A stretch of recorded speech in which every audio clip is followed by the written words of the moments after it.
Today's show is sponsored by the ABV Barrel Shop. The ABV Barrel Shop is located in the St. Louis metro community of Arnold, Missouri. The ABV Barrel Shop is focused on one thing, single barrels. Best of all, you can try before you buy.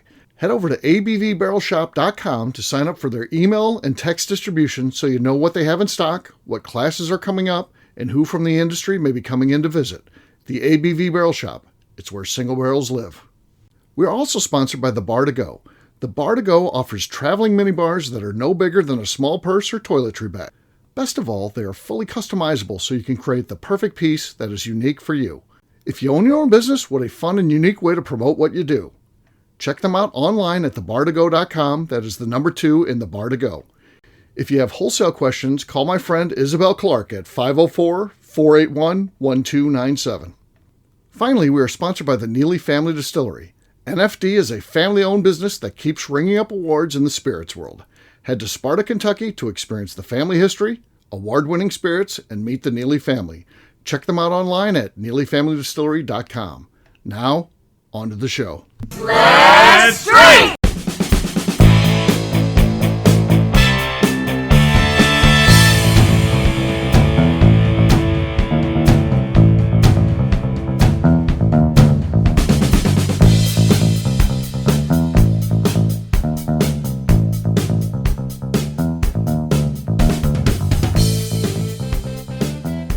Welcome to the Bourbon Daily, the podcast about everything bourbon delivered to you every day of the week. Today on the show, we discuss the fact that Penelope is releasing a family of whiskeys that seems inspired by what Buffalo Trace does with its antique collection. My name is McNew. Please join me in welcoming my co-host, Steve Akeley, along with our special guests, Jeff Andruzzi, Matt Welge, and Goeken. Hey, gang, what's up? Hello. Hey, so yeah, we're just calling this what it is. I mean, clearly, again, and I don't think this is a bad thing, and I think more companies need to do this, have an annual release of some of the favorites out of the portfolio, but they're a little bit different, and that seems to be what they're doing here. We'll talk about that after the break. For right now, though, McNew said there's something she wanted to talk about. What is that, McNew? Okay, so I feel like we all have jobs, right? We're all working people. Sure. When you get an email in a specific font, are you like, I can't take you seriously, go fuck yourself? Like, I'm not going to be nice to you right now. Because of the font. I have one. Okay. And I want to hear your opinions first, but there's one high on my list where you can go fuck off and I'm not going to do a goddamn thing for you. Okay. The font matters, okay? I don't have, I'm not impassioned about that the way McNew is, but a common font that I don't like is Times New Roman, if that helps you. I don't like that one. It feels it's a little... That one's fine. That one's average. No, it's a little too rolly for me. It's a little too girl handwriting for me. People are fine. I will accept a Times New. No, I don't like that. Really? I like That's more the one sticky. I use the most often. Well, there you go. That's why every time you send me an email, it just pisses me off. I'm going to bad send for you the an email. It's like Darren's like, "What's wrong?" I'm like, Jeff sent me an email. Fucking Times New Roman. I hate Times New Roman. I just feel like it's lazy. I like Times Old Roman. I don't like this new shit. Old Roman. Yeah, I like Arial, so let's see if that'll get McNew going. That could be the one. I didn't expect Times New Roman to be on the hate list. That's interesting. Okay. I think Ariel's pretty common. Ariel's net neutral. Yeah, that's what I'm looking for. Yeah. So there you go. Right. I don't want to compliment. I don't want to compliment on my email font. I just want to send the email. So, want to send a normal email. I don't want an email back saying, "Boy, I really appreciate that." I want to get the point across. It's that font is breathtaking. I don't want that. I just want to send the email. Yeah. I'm more about the font size. I think that when somebody has an overly large font. You know what's going to happen next time I send out the show notes. No, this is funny. Well, it's like he calls himself Jimmy Big Hands, right? But he's mad about big fonts. Yeah, he doesn't like big fonts. I mean, I got glasses. I can see. I don't need your font in like a size 14 where you get like 4 words across the page. What are you compensating for? I was going to say the opposite because I'm noticing it's just harder to read. And if someone sends me something a little bigger, it doesn't need to be That's huge, what Jeff's doing. He's sending a bigger font in Times New Roman, for Christ's sake. Right. It's the worst case scenario. Yeah. I have 3 monitors, so my email fits on one monitor. So it's a 24-inch monitor. So I can deal with the normal sized font, especially with these babies on. Oh yeah, there it goes. Okay. Yeah. So, do you have you're just font neutral? You don't care about any fonts at all? I mean, I don't like any of them where they try to put where they try to make the font look like cursive. I just think that's silly. No, cursive. But okay. I'm okay with Times New Roman or Arial, or I mean the default in Outlook now is Calibri, which is fine. I don't mind it at all. Calibri or Arial. It's kind of Arial like. What about Comic Sans? You like that one? Wingdings is my favorite. Wingdings is not even, I don't even know what the fuck that is. Yeah. That needs to just go away. No, Jim, I do agree that when someone tries to script something out, it's not, I just want to be able to read it. I don't. Really? Yeah. I felt like I'm being a pirate when I send you that one. Well, and I also have, so I have all my screens set to be in dark mode. So sometimes people send stuff and they might have like a background on it, and I go to like highlight something and it's illegible highlighted. Like if I want to copy and paste it to put it in like a Teams message or something. I don't like backgrounds. I would say more so than fonts. Okay. Yeah. Isn't this an extension? Isn't this an extension of the person that insists on like tons of stickers in their back windshield or bumper stickers? Isn't this an extension of like the constant insistence on some kind of an expression? I have to express myself. I have to express my artistic. And I've worked for companies that have been so corporate, that even your signature can't have any different fonts. Like you have to follow a template for your name, your title, and the logo. It has to follow that. And your pronouns. And I don't think that email. I think the Outlook was even locked for that company. I couldn't have changed the font if I wanted to. They preset the fonts at the corporate level. So blue suit, red tie. Yeah. Yeah, I wonder what we'd have to pay someone like Jeff or Goeken or I to. There's got to be a dollar amount where we go back working full time, but we have to wear a suit, tie every single day. It'd have to be a very big number. It would have to. You say there's no way possible. You think you can come up with a big enough number and make it an ending to. There's something. Always a number. There's always a number. Steve, it would be a big number to get me to have to wear pants again. Too much information. I think about that stuff. It's like what sort of number would they have to throw at me? Because I don't even have any suits anymore or anything. I donated them all. No, I have one. I don't even want to get talked into like, well, you got a suit. I don't even have one. What am I going to do? Run out and get a custom suit made? No. So I don't. It's interesting. For your daughter's wedding and never need a suit again. You're good. My daughter said I can just wear a Tommy Bahama shirt. So she's getting married next year. I already know what. You can wear that. You got the one picked out you're going to wear? No, she wants one with Las Vegas on it. They usually do a Las Vegas release every year. So I'm going to get like the new Las Vegas one when it comes out. So. Yeah, that's what I'm going to do. So, love that. Don't have it yet. Well, what were you going to say, Goeken? If you were saying something, I was going to say when I took my job 32 years ago now and moved to St. Louis from Central Illinois, I had to wear a suit to work, right? But I didn't own a suit, so I had to go buy 2 suits the day I moved to St. Louis in order to be able to go to work. Yeah. I was, schlepping computers around and crawling under people's desks and all this crap in a damn suit. Yeah. It was ridiculous. Makes no sense. Yeah. So I started at a power plant, so there weren't any suits, but when we went up to headquarters where I work now, you put at least a jacket and a tie on. Okay. So 24-year-old Jeff started at the power plant? I did.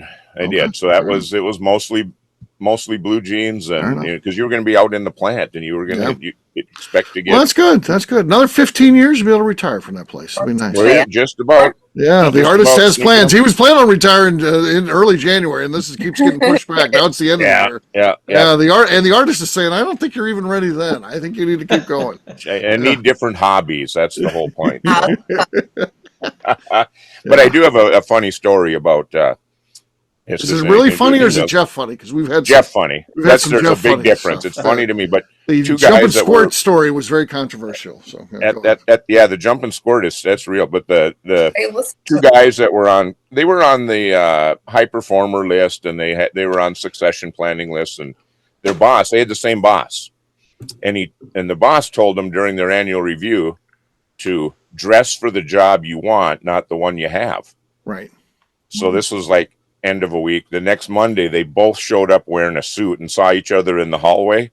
Yeah. And they both burst out laughing, realizing we look like a couple of idiots. Let's just go back to what we were doing. But they did it for a day and saw each other and realized, not doing this anymore. I worked in corporate America, and I've had those carrots dangled in front of me where you just like do this, and I'm like, how do I get promoted? Well, you need to get your master's. Boom, I'll get that knocked out. You do all this stuff. You join committees, get involved. Work in different parts of the company and help them out. I do all that, and then come back and they're like, well, what you need to do now is, they just come up with different shit. It's fuck that. You need to work on your people skills. Your communication is not quite what we're looking for this position. Yeah. They always forget to tell you this will give you a better chance. It's like right. Yeah. And they're telling a whole bunch of other people the same thing. So they know what they're going to do. There's no one who bubbles up and be like, man, I'll tell you what, I thought this person was a piece of shit, but then they got their master's degree and they joined a couple committees and all that. Now I just think they're excellent. No, fuck no. They're gonna promote the same person that they thought they were gonna promote 5 years ago when they're ready to make that promotion. That's how that shit works. It has nothing to do with anything that you're doing. It's who they like and what they want to do, and it's all political and but and long memories. I was told I was too negative on conference calls and I needed to change my attitude and not joke around. Oh, I'm like, all right. I think I'm happy where I'm at then. Steve was just getting ready to send you an email in Times New Roman font that said, you got to quit being so serious on the show. Yes, yeah. Very large Times New. It's like I'm very happy with myself. I think I'll just stay where I'm at then. Yeah, I don't need to be promoted. Just keep sending the checks. Yeah. That's what I did. But then I was like, I'm just going to be me. And me is not a corporate person. So I started spiraling. But it took them like 5 years because corporate America sucks so bad. It took them like 5 years to get rid of me just being a complete asshole and doing whatever I want and telling people whatever I wanted to tell them. It's caught up to me eventually. But it was a good ride. People couldn't believe some of the shit I got It does take them a while to realize what you're doing. Yeah. We had some people that were hired during COVID that like they weren't showing up to meetings, and but they only had like 3 or 4 meetings a day, but they weren't showing up to them. Turns out they found out the people had like 4 different jobs, and they were all just online jobs. Yeah, they weren't doing anything. Just collecting 4 checks. Some people made buku bucks. Oh yeah, it's the best thing going for them. 100%. Yeah. I kind of miss that world because I job hopped a lot during that time. Yeah, you had some crossover in there. I had like 6 different jobs during that time. I'm not gonna lie. Yeah. It was a good time. Working for the trash can company. Kind of miss COVID for that reason. I mean, it was great. Actually, financially, it was great. But all right. Who asked the question? Did we get everybody's answer? So my answer was fucking Comic Sans. So the one I blurted out. Yeah. Fucking Comic Sans pisses me who is using that? Why would you say something like this on the show? You know what you're going to get now. Why is your 100%? You know what's going to happen to you. Yeah. You're the woman who every show has to hear about how you love ranch and stuff like that. And now you're going to be like, I'll tell you what really gets to me is when someone uses Comic Sans. Comic Sans. No. My job is literally to email insurance companies and be like, hey, you didn't pay us right. Can you please look at this fee schedule and pay us right? And like, I have good reps. My reps are great. They pay us correctly when I tell them to. And now I have one that replies in Comic Sans, and like, she is like in her 50s, and I think she thinks it's cute. And I'm like, I want to murder you. I want to fucking murder you. I like when you're in your 30s and you talk about people in their 50s. So a young lady. Yeah, exactly. Wait till you get to your 50s, McNew. You'll be like, oh, that's just... it's not fucking cute. It's fucking annoying as fuck. Like, I don't think you're cute or whimsy. Like, fucking use a goddamn normal fucking font. And I'm like, no, and like, she's capable. She's smart. She's gonna fucking give me the money that I want.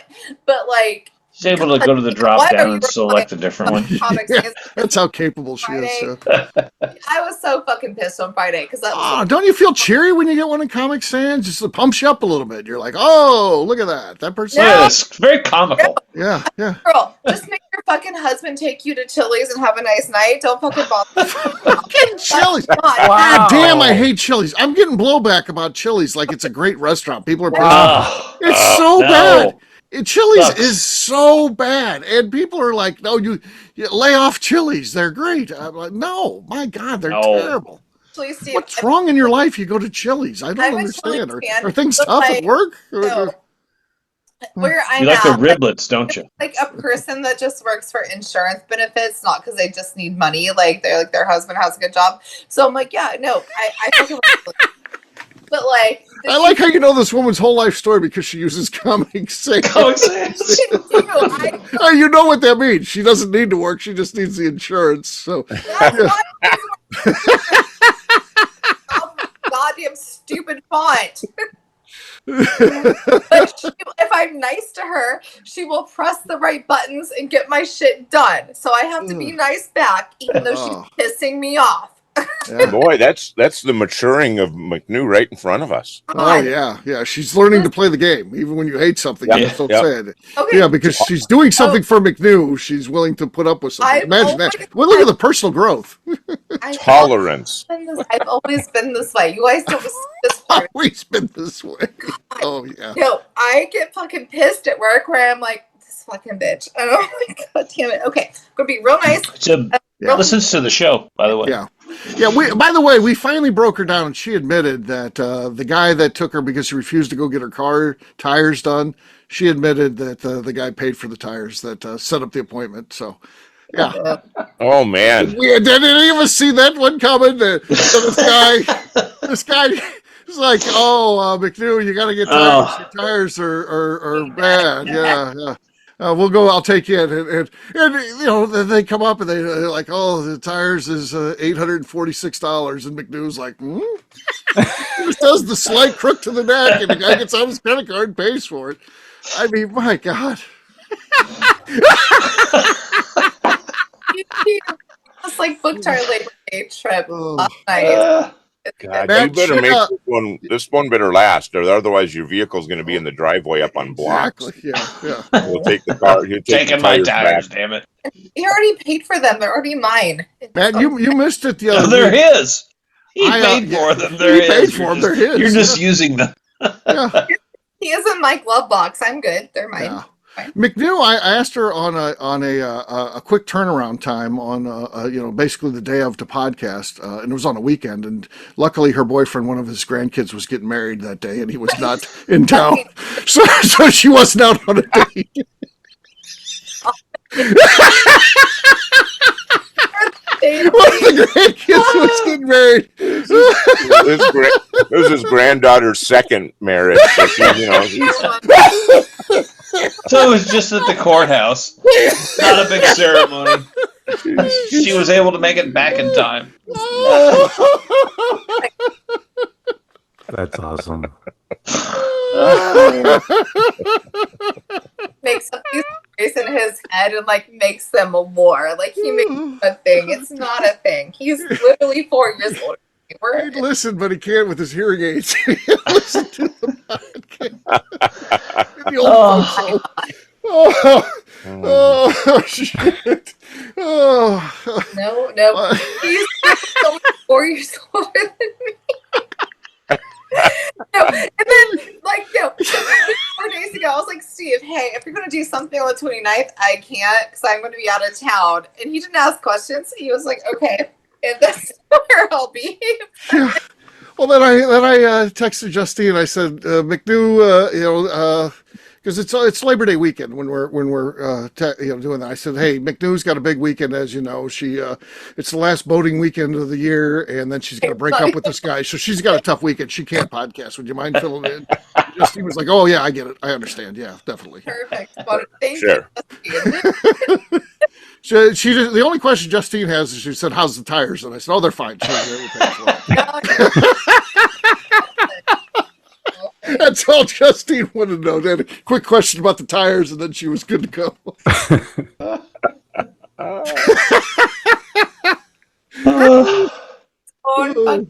True story. Oh my God. On that note, it's time to drink. What is everyone drinking? Let's let McNew go first. That was a rough segment for her. You know what? I'm going to go some Bourbon from Haberdasher out of Indiana. Okay. If I can open it, maybe. Okay. You know what's funny? Speaking to Jeff and Jim here, our seasoned guys here, Matt, this is his first time podcasting, but on a Sunday night, you think about how this usually goes. The host, our announcer, is not the usually one that's on the ropes. The announcer's usually yelling at us. Right.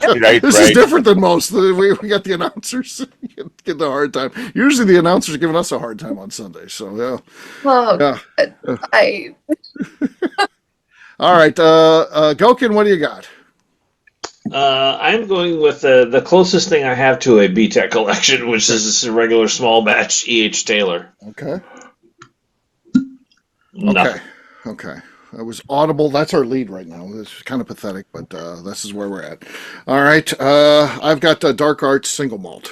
Dark Arts. Let's see what we got here. This is a delicious one. All right, let's see what we got. I think that's good enough, actually. It was bad. Even some slosh at the end, but I think it was enough. So, Jeff, you're next. I've just got some Dancing Goat Whiskey City solo cask. Okay. That's clearly the lead. That was good. Clean. A lot of people have trouble with that. They call it W City, West everything. YZ. No one calls it Whiskey City. So, but it's supposed to be. It's a playoff Wisconsin. They have a bad font. The C does look like an E a little. It's Comic Sans. It's Comic Sans. Yeah. I should have laughed when I said it. Yeah. Exactly. Comic Sans Serif. Yeah. All right, Matt. You're last but not least. Jeff's got the lead though. All right, I've got an MB Roland Rye. This is a single barrel ABV Barrel Shop pick. Okay, not enough there. Not much there, in fact. So Jeff wins again. I think Jeff's 3 for 3, is he? Cheers, everyone. I think so. It's a good night for Jeff. It is a good night for Jeff, for sure. All right, we'll take a quick break, and then when we come back, we're going to be talking about the Penelope BTAC collection. It's not that it. I don't want to get in trouble from Penelope or from BTAC, but it looks like it was inspired by that. I like it, by the way. I just want to go on the record saying that. So we'll talk about that after the break.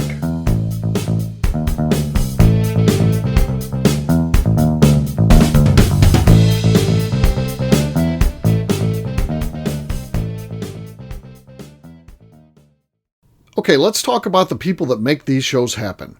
First up is the Stave and Thief Society.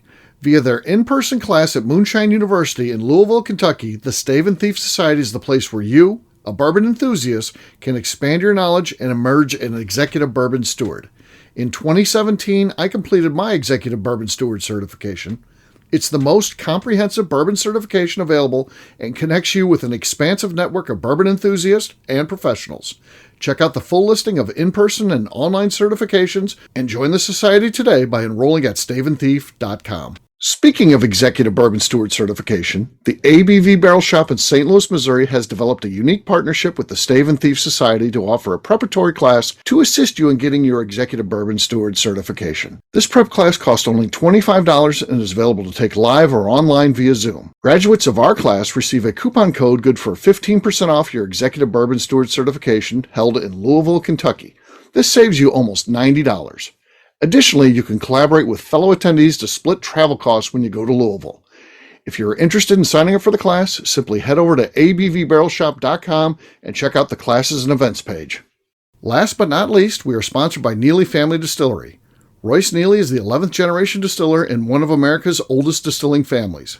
A visit to Neely Family Distillery takes you through family history, where you can see all the artifacts and newspaper clippings through the years from this family that started distilling in America after James Neely arrived from Northern Ireland in 1740. Today, Royce Neely and his team are crafting some of the best spirits in America. Their bourbon and absinthe offerings keep winning top honors in the spirits competitions. Recently, their absinthe made history as the first platinum winner in the absinthe category at the San Francisco Spirits Competition.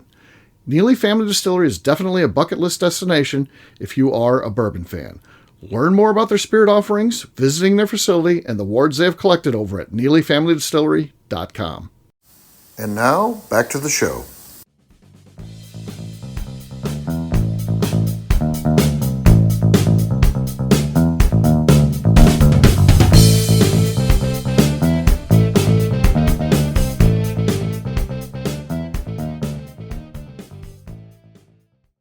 This is Evan Eaters, and you're listening to the Bourbon Daily. Cheers! Welcome back to the Bourbon Daily. Today we're talking about Penelope's version of their BTAC collection. Yes, we are. So again, it's not anything that they're saying. They're not whispering, hey, this is our BTAC. This is nothing tied to reality, but it has that look. And it's just something that I've been saying that other companies need to jump aboard this too, because it creates some excitement about the brands themselves. And I think it also helps the regular everyday shelfies by having special releases of them that, we see Buffalo Trace doing that with their BTAC collection, which is 5 different items, which will be expanded to 6 this coming year. And it's kind of cool to see another company doing something like that. This is a surprise. It's Penelope. I mean, I could see MGP doing that, their parent company with some things. I could see Beam doing this. I could see Heaven Hill. There's plenty of other ones that would have the opportunity, but Penelope's done it. So here's what we've got. Matt, you want to try doing this, or you want me to do it? I'll do it. All right. Penelope Founders Reserve 13, Kentucky Straight Bourbon Whiskey. This is the first one. So the Penelope Founders Reserve. It's a 13-year Kentucky Straight Bourbon Whiskey. Mash bill, 78% corn, 10% rye, 12% malted barley. 13 years, 121.4 proof. MSRP on that one, $199.99. Now, don't worry, folks. That is the most expensive one in the group. The rest are going to be lower than that. So these are all different prices. You just see BTAC, it's usually, like the same suggested retail price. These are going to be different.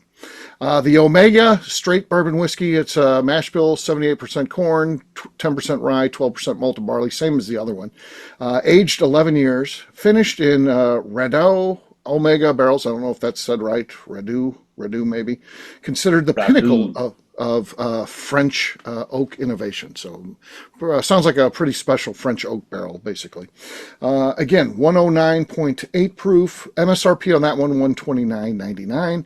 Then you got the single barrel. There's 2 offerings in their single barrel that they're releasing. So you've got a 75 21.4 and then a 60 36.4. No age statement on these. 99 proof on one, 103 proof on the other. These are suggested retail price of $89.99. Last one coming in is the Private Select 10-year bourbon. This is a 74-21 and then a 5. So 1% is the wheat. So 74 corn, 20% rye, 1% wheat, and 5% malted barley. I'll tell you what, if they had left that wheat out, it would have made a big difference in this. It's pretty crazy mash bill there, right? That's a weird one. Aged 10 years, 106.8 proof, suggested retail price, $79.99. So as you can see, these are 10 years and above for these. We know on the single barrels they say 10 years, but again, it doesn't say actual age statement, so we know that they're at least 10 years. At least 10, yeah, and then the price ranges from as low as $79.99 to as high as $199. What do you guys think? Are you excited about this? Do you think this would be something that you'd be interested in trying? If you came across these on the shelf, would you pick up one or more of these? What do you guys think? So I limited editions, special editions are always kind of cool. I don't necessarily go hunting for them. But if I came across something, Penelope makes some good stuff. I'm going to try it. I don't know if I'm going for the $200 bottle. That's just another one that's as many bottles as I have, and the not really my thing. I agree with you on that, Jeff. I think I'd pull the trigger on any of the other ones, even the $129.99, only because they go out of their way to name the French oak barrel, and if that is the pinnacle of a French oak barrel, well then, if that's what it was aged in, I want to try that. I'd like to see what that's all about. So that there's enough oomph there that I was like, yeah, I'd like to try that. So all the rest of them I'd be interested in. I'd pick up any of the other ones if I saw them, actually. So yeah, I agree with you, Steve. And if I get the Omega one time and doesn't seem special for $129, I'll say fool me once, and I'll leave it there for the next person. Yeah. That's kind of the same approach I would do too. No, so I'm a Penelope fangirl. I like every finish they've ever done. Anything under 150, if I see it at a liquor store, I'm getting it. Like I will grab it 100%. I think they do cool things. I like Penelope a lot. So the 129, the 89, the 89, the 79, grabbing it for sure. Okay. Yeah, no doubt. Right.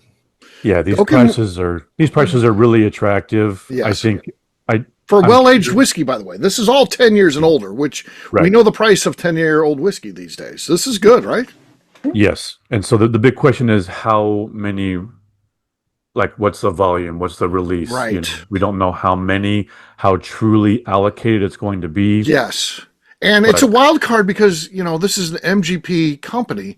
They have access to all the whiskey in the world. I mean, so it could be something that is very accessible. This could be something that is at all of your major liquor retailers. But it might not be either. I don't know what they're looking at doing with this. Well, what do you think? Actually, if I'm reading this right, they're saying for the $200 bottle, 3,700 cases. Okay. Well, and for the next one down, that's a lot, actually. That's 18,000, 20,000-ish release. That's a lot. Usually, like a Four Roses, for instance, their LE is usually about 7,500, maybe bumped up now with, increased production through the years. But in the old days, it was, 75, 8,500, 10 grand. So that's a lot. Well, and this is the weird part, and I'm trying to figure this out. I think, because it has parentheses behind the 3,700 cases, says 3 in. Okay, so it's half. Is that a half? Yes, they do some of that on the higher end stuff. It's not that common on the higher end to do half cases. And then the Omega is 1,800 cases, but it's 6 bottles a case. So there you're basically the same amount of those two. 1,303 on the single barrel. Okay. And it'll give you. I don't see anything on the. 6,900 cases of 6 of the $79 one. So that one should be pretty available, I would think. Yeah. At the $80 one. $80 one. Okay. Yeah, I would be most interested, I think, in the Omega. Yeah, me too. Yeah. I don't think that one's terribly priced. No. And it's MGP juice, so I mean it's probably going to be pretty good. Yeah. I would think. Didn't we just discuss a particular cellar aged whiskey that was a lot more expensive? Yes. And just only a couple of years older. So yes. Yeah. So I think that one. I think that one's fairly. I think that might be the buy of all of them. Mm-hmm. Yeah. Sounds. Yeah. I think we're all on the same page there. Yeah. It's the most interesting one because there is something special to it, and it's not out of line in terms of the pricing. I think it's a potential winner. I got a question though. In the liquor stores up here, yes, I'm seeing more Penelope bottles sitting on the shelf. When the last maybe year, they flew off, and I don't know if it's a question of interest, if it's a question of the boom that we're supposed to be seeing here, the boom dying, if that's everyone's take, or if it's because of the product of how they got re-bought out by MGP and have been pumping out more bottles, more volume, but a lot of our shelves were vacant with one or two expressions. Right. And you were lucky to find an architect. You were lucky to find a barrel strength or a single barrel. And I'm just curious if the demand is still there in the stores you guys are seeing. I think so. Are they the sexiest brand in the world anymore? Maybe not, but I think I bet you the volume is at least the same levels, even the stores we were seeing sitting, only because they've been releasing a lot more of everything and add more volume to the releases. Because again, the big change is not in the products themselves, not in the who's making the decision. It's still Mike and Danny. The owners are still very hands-on. Now, that ends in like a year. What happens after that, I don't know. Will they re-sign those two to sign on for more? That's waiting to be seen. But right now, the two people who are doing all of the things are still the same two. But they're also expanding distribution, getting in more places. Well, if you think about before, if you were doing anything, we did flagship whiskey events where we would get either Mike or Danny on there every time. Sometimes both of them. I mean, you can't keep having the owners doing every single event once you start getting to the size that they are now. So I think it's a natural offshoot as you're supporting the brand less, which you're not necessarily supporting it less. There are more markets, there's more bottles, there's more SKUs. It's just tough to be able to keep up and support all those, and it suffers a little bit to some degree, I think. Yeah, I would guess they're getting to the new markets personally versus stuff that's somewhat established, Mm-hmm. Yeah, so... but I think that, owning a liquor store, I do think that there's still enough interest in Penelope. People come in and still talk about it. I mean, there's brands that, I think that still major players that people don't come in and talk about us at all. So I think Penelope, there's still interest there. So we'll see how these do. This is going to be a great shed some great light. If these come in and fly out, they're definitely onto something. If not, the whole brand itself could be on the ropes. Well, we'll see.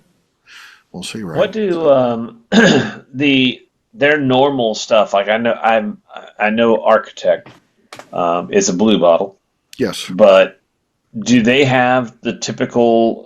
Do they have color for every bottle and have the wrapper at the top different? That's what I noticed on the publicity picture, was that each top was a different color, which that's something that reminded me of BTAC, where each one of the BTACs is a specific color. They've got color. Identity. Yeah, they've got the color as well that matches in the little description of it, and the gold P, and I like the branding of it. I think it looks very slick. Yeah, with just a topper and a label that is one color, and the rest of them, the rest of the bottle is all the same across the line. Mm-hmm. Yeah. Versus, I think their stuff before.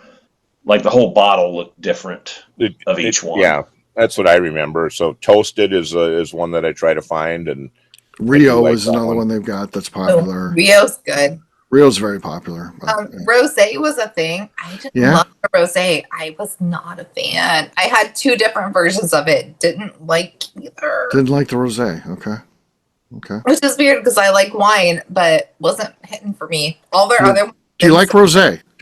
All day? No, I don't. I'm like a girl. I was going to send my mom up to hang out with you. She likes rosé. I was going to say you can hang out with McNew in her backyard. I with your mom and drink rosé with her. I would suck it up, but like it's not my favorite. I would hang with her just because I want to hang out with her. But yeah, is it a surprise to anyone that it's a 5-bottle series that'll be coming out annually or whatever they're doing?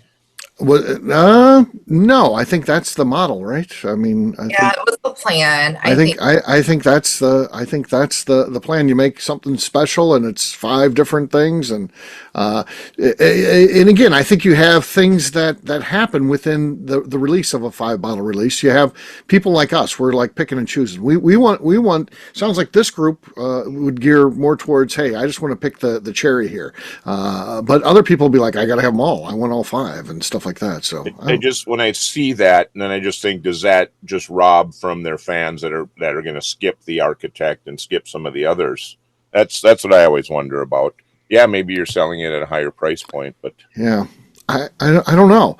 I think the idea for something like this is, and again, in theory, you have if so, Jeff, if you're an Architect fan, that's what you drink. The idea, I think, is that this is just bonus dollars. This is going a little deeper into your wallet because this series of 5 is going to come out. You know it's going to be here and gone. You buy your regular Architect because that's your everyday drinker, and then you pick up your favorite one of these as well. I do think it's a way to try to get deeper into your wallet. If you're like, well, okay, I'm not going to buy Architect now for 2 months because I bought the 129. That's not what they're looking for actually. So they, that's not what they want. So sure. So yeah, it also makes sense why they stopped doing single barrels of Architect and single barrels of Toasted because they were going down this road. It all kind of makes sense now. Yeah. Exactly. So there you go. There's something that's coming soon to liquor store shelves near you, and be on the lookout. If any or all of those sound good to you, let us know. We're going to wait till JP picks up all 5, and then we'll enjoy those at the shop. All 5. Yeah. JP. I'm in. Yes. Whoever JP is. Yeah. JP. Yeah. He's got very good hair. Very excellent hair. He does have good hair. I'll tell you everything you do to him too. If you send him an email, it's got like his picture in there because I think he wants to show off the hair. He's got, his signature has his picture in there because he's got the hair, all perfect and stuff like that. So yeah. But what font is the email? Comic Sans. Yeah, very large font size. 18 to 24 point font, depending on how excited he is. So yeah, 4 words per line is all he gets. Yeah, exactly. So there you go. Hi, Jake. Yeah. I hate font. You probably don't even use it. Steve's probably just making shit up. But no, that's what he uses. He's a big Comic Sans guy. He wants to brighten up people's day. That's what he always says. It ruins my day. I can't. He's like, if I can make just one person happier, I've done a lot in this. You're not a fucking clown. You're not a goddamn circus. Quit it. Would you be offended if he sent you one of his emails saying, hey, I've got all 5 of these. I'd like to go ahead and just drop you in the mail a sample of each one, McNew, but it's in Comic Sans, 18-point font? I can make exceptions, but I would. McNew, it's Sunday night. Right. I want to hear you go off on a rant on JP right now. Right. Yeah. I want to hear. You want me to yell at somebody? Yes. Yeah. I want some F-bomb. Yeah. All right, here we go. Right. Comic Sans is fucking ridiculous. Nobody uses that. You should get fired for using that, actually. That's fucking unprofessional. It's ridiculous. Nobody wants to fucking see that shit. It doesn't make you cute or quirky. Go fuck yourself. Send me something professional. But also, please fix my shit, because I know that you will. Because I know that you're capable. But, also, please send me whatever you're sending me. But, fuck your goddamn font. It's not cute or funny. God damn it. Use fucking Arial like a normal goddamn person. There you go, Joe. That was a good start. That was a good start. She's getting there. She's getting there. Yeah. That's for you, JP. A little bit more rage needed. Now, JP does travel for his work. What if the next time he was in Indianapolis, which I think he goes to, he's like, hey, let's go. I'll take your car. Let's just go get an oil change. And you'll be like, are you buying? And of course, he'll be like, yeah, what the hell? I already got that handled. Traded in, huh? No, I didn't. I made some. I didn't. I got that handled as if I didn't get that handled. Oh, gnarly. Oh, Jeff. So, yeah. I already fixed it. It's fine. All right, so there you go. There's a little bit about the new BTAC collection from Penelope. That's our words, not theirs, and we're joking when we say it. Please don't sue us. Yeah, so we don't want to get sued by Penelope. We don't want to sued by MGP nor Luxco, nor do we want to get sued by Sazerac or Buffalo Trace. So there. Correct. Or we don't want a class action suit of listeners who are like, this is bullshit. I bought this and it's not actually a BTAC collection. Penelope Family Reserve. This is bullshit. And there's a lawyer. There'll be commercials on there. If you bought this whiskey and you assumed it was BTAC, you could be entitled to compensation. You could be. Haters unite. Everybody gets 31 cents. Right. Yeah. I got to pay out $58 after the law fees. But everyone who joins the lawsuit gets 31 cents. So. There it is. There it is. So there you go. On that note, we'll wrap this one up as we always do by talking about where people can find us. Matt, we'll start with you. Where can people find you? Matthew Welge on Facebook, Uncertified Whiskey Hunter on Instagram, and Whiskey Tequila Fridays podcast. All right, Jeff. You can always find me on Facebook, Instagram, and the Cigar Dojo, Jeff Andreezy, 2 I's and 2 Z's. Goeken. I'm on Facebook at Jim Goeken and Instagram at Jimmy Big Hands. McNew. I'm on Instagram at McNew ABV. But if you want to take care of my future oil changes, DM me. I'll send you my Venmo. Happy to do it. Who else does this? Goeken, you want to throw out here that you'll throw out a Venmo if people are really. I'm sure a bunch of people want to pay for Goeken. Want to help me move? All right, for me, I'm an easy guy to find. I'm at Steve Akeley, Twitter, Instagram, or Facebook. I've got a website, steveakeley.com. We've also got a company website, that thing's abvnetwork.com. Checking out everything that we do is out there. Also, come by and see me. Say hello over at the ABV Barrel Shop. You can find us online. All the details you need are at abvbarrelshop.com. McNew, anything else to say before we get out of here? I'd like to remind the audience to please give us a 5-star review that includes comments, helps new people find the show, which is very important to us. And if you like what we're doing, we ask that you please visit our Patreon page at patreon.com/the ABV Network. That's going to do it for today. We'll have a brand new show for you tomorrow. Looking forward to that. Until then, take care, everybody. See ya. Bye. Cheers. Bye.